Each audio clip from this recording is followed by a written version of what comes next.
Good morning. Welcome again to Bonson Channel. Ito, alala nyo, may mga net dito at tatlong set. Okay. Lahat nasira sa lakas ng hangin. So ito yun lilipat natin dun sa isa. Mamaya napapakita ko sa inyo. So far naman, okay naman sila lahat. Tumutubo pa rin. Ayan. Yung mga isda pa rin tayo, lumalaki na rin sila. Okay. Yan, sayang. Pero ang balak ko dito sa strawberry is tanim muna sa lupa.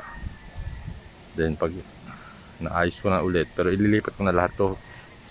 Mas maganda yung site sa kabila eh. Then tutuloy natin to. Iba-ibang klase.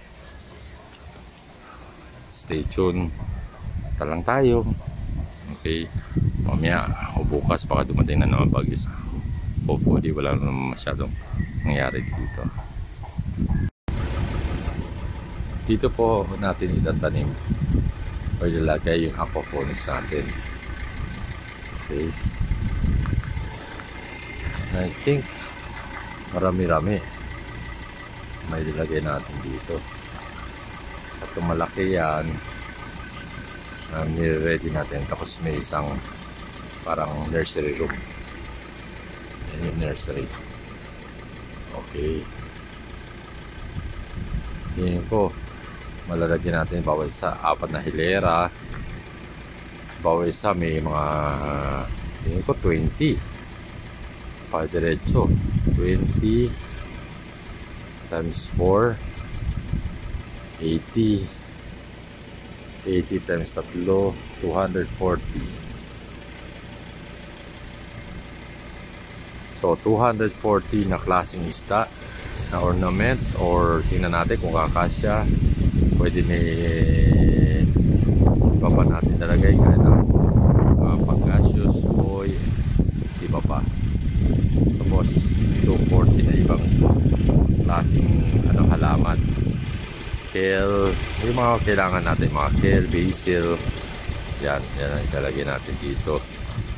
So if that's the case, kung 240 times 300, that would be 6,000 plus, tama ba?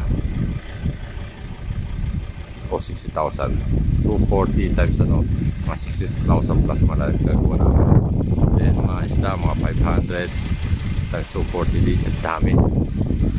Wala ko kasya na dito lahat yan. Yan. So stay tuned lang tayo. Konting develop. Ngayon medyo yung mga tao natin hindi pumapasok dahil may bagyo na naman eh. So don't forget to like, share, and subscribe. Let's learn together. Thank you.